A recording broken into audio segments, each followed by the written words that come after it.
महानगरपालिकेच्या निवडणुकीचे सध्या वारे सर्वत्र वाहत आहे, सर्वत्र लगबग सुरू आहे आणि अशा पार्श्वभूमीवर महायुतीला 60हून अधिक उमेदवार महायुतीचे बिनविरोध निवडून आले आहेत।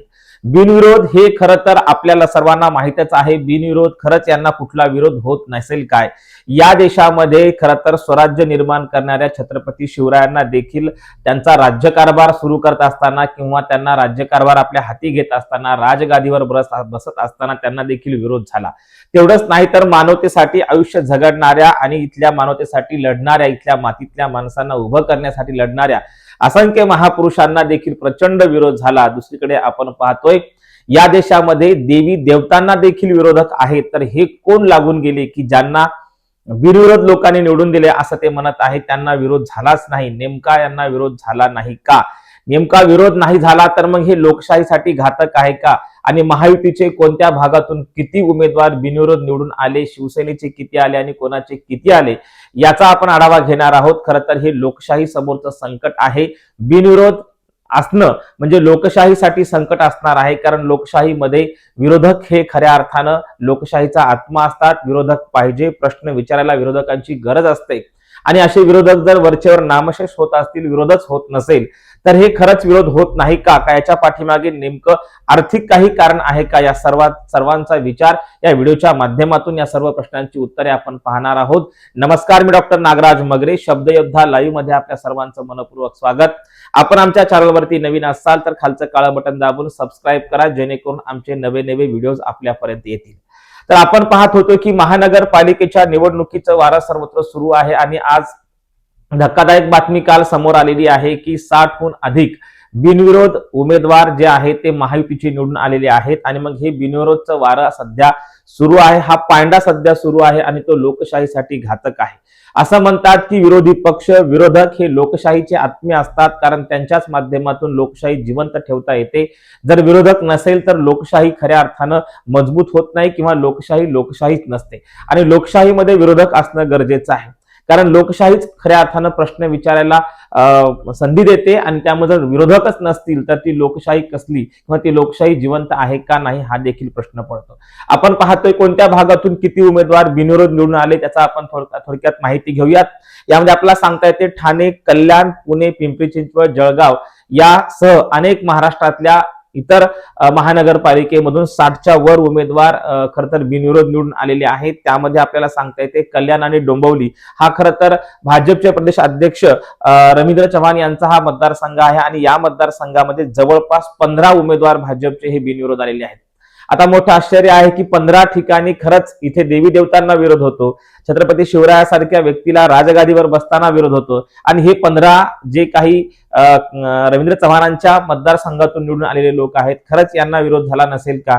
एकही स्थानिकला त्यांचा विरोधक नसेल का? हे खरं तर तुम्हीच आम्हाला कमेंट्स मध्ये सांगा। परंतु ही जी पद्धत आहे, हा जो पायंडा पडत आहे, हा पायंडा म्हणजे लोकशाहीला खरं तर घरघर लागणारा पायंडा आहे आणि हा बिनविरोधचा पायंडा जर पुढे असाच पडत गेला तर विरोधकच उरणार नाहीत आणि विरोधकच उरले नाही तर लोकशाही राहणार नाही। आणि मग 15 तिथून निवडून आलेले आहेत, तर शिवसेनेचे 6 उमेदवार जे आहेत त्या मतदारसंघातून महानगरपालिकेतून म्हणजे कल्याण, डोंबिवली मधून निवडून आलेले आहेत। पुढे आपल्याला सांगता येईल की पिंपरी चिंचवड आणि पुणे महानगरपालिकेतून असे 2 भाजपचे उमेदवार हे बिनविरोध आलेले आहेत आणि आपल्याला सांगता येतं की एकूण 4 उमेदवार पिंपरी चिंचवड आणि पुणे महानगरपालिकेतून 4 उमेदवार बिनविरोध निवडून आलेले आहेत। आणि मग हे बिनविरोध निवडून आलेले उमेदवार खरंच यांना इथे देखील आपल्याला सांगता येतं की त्यांना देखील विरोधक नसतील का? उत्तर महाराष्ट्राचा जर आपण विचार करायला गेलं तर उत्तर महाराष्ट्रामध्ये आपल्याला सांगता येते की एकूण 17 उमेदवार हे जे आहेत बिनविरोध झालेले आहेत। आता हे 17 उमेदवार जे बिनविरोध झालेले आहेत ते कोणत्या पक्षाचे किती आहेत हे आपण पाहूया। तर भाजपचे 10 आहेत, याच्यामध्ये भाजपचे 10 उमेदवार बिनविरोध झालेले आहेत आणि शिवसेना या पक्षाचे 6 उमेदवार म्हणजे एकनाथ शिंदे यांच्या शिवसेनेचे 6 उमेदवार बिनविरोध आहेत। तर दुसरीकडे आपण पाहतोय की इस्लामिक पक्षाचा 1 उमेदवार इथे बिनविरोध निवडून आलेला आहे। महायुतीला एकूण 60च्या वर म्हणजे 60 जागांच्या वर जे आहे जवळपास हे उमेदवार निवडून आलेले आहेत। आता आपल्या समोर प्रश्न पडतो की महानगरपालिकेच्या या निवडणुकीमध्ये हे उमेदवार बिनविरोध निवडून आले असं आपण म्हणत असतो, ते खरंही आहे, कारण कागदावरती ते खरंच निवडून आलेत, आपण ते नाकारू शकत नाही। महायुतीचं हे यश आपण नाकारू शकत नाही। परंतु आजच्या घडीला जर आपण पाहायला गेलं तर बिनविरोधचा जो पायंडा आहे हा पायंडा खरं तर लोकशाहीला घातक आहे. या ठिकाणी जे काही छोटे छोटे पक्ष असतात, काही अपक्ष उमेदवार असतात, त्यांचा खरं तर या ठिकाणी बळी जातोय आणि त्यांना विरोध करू देत नाहीत. आणि विशेष म्हणजे मराठवाडा आणि विदर्भामध्ये एकही उमेदवार बिनविरोध निवडून आला नाही कोणत्याच पक्षाचा. ही खरं तर फार जमेची बाजू आहे. ही लोकशाही थोडीशी जिवंत ठेवण्याकडे असलेलं पाऊल आपल्याला म्हणता येते. परंतु मेट्रो सिटीमध्ये ज्या महानगरपालिकांचा जो काही आर्थिक अंदाजपत्रक असतो तो कोटीच्या घरामध्ये आहे आणि अशा महानगरपालिकेमधून हे बिनविरोध येण्याची जी काही पद्धत आहे ते नक्कीच अर्थकारणातून आलेले आपल्याला म्हणता येते. तसं आपल्याला विचार मांडता येतो आणि ते खरं असू शकतं किंवा खोटे असू शकतं. कारण आपल्या सर्वांना सांगता येते की असं शक्य नाही की एवढ्या लोकांना, म्हणजे मी तुम्हाला सुरुवातीला सांगितलं की या देशातल्या प्रत्येक महान कार्य करणाऱ्या, अगदी मातीतल्या माणसाला उभं करण्याचं काम करणाऱ्या, मानवतेसाठी आपलं आयुष्य झगडणाऱ्या लोकांना इथे विरोध झालाय आणि स्वराज्याचं तोरण बांधून त्या गादीवर आपल्या मावळ्यासह आपल्या मनगटाच्या बळावर राज्य स्वराज्य उभं करणाऱ्या छत्रपती शिवरायांना देखील राजगादीवर बसताना प्रचंड विरोध झालाय. आणि इथे आपण पाहतोय की विरोधकच नाहीत, म्हणजे जवळपास विरोधक नाहीत असं तेव्हा जाहीर होतंय. तेव्हा ही शोकांतिका आहे की हे लोकशाही समोरचं संकट म्हणायचं का, हे तुम्ही कमेंट्स मध्ये सांगा. परंतु या सर्व गोष्टीमध्ये आपल्याला एक सांगता येतं की विरोधक का राहिले नाहीत. त्याचं कारण असं आहे की आर्थिक कारण तर असेलच, पण त्यासोबतही विरोधक म्हणून पुढे येण्याची जी काही लोकशाहीमध्ये जी धमक लागते ती धमक अलीकडच्या कार्यकर्त्यांमध्ये दिसून येत नाही.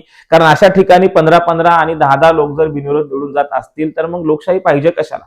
एक जाहीर करा आणि सरळ आपल्याला म्हणता येतं की हे उमेदवार आहेत आणि यांना आपल्याला नगरसेवक करायचा आहे असं म्हटलं तरी चालतं. परंतु या 15 असतील किंवा या आपल्या उत्तर महाराष्ट्रामधल्या 10 जागा असतील किंवा या सगळ्यात जे काही सर्वच उमेदवार जे बिनविरोध आलेले आहेत त्या सर्वांना खरंच त्या भागामध्ये कोणी विरोधक नसेल का, हा मोठा प्रश्न आहे.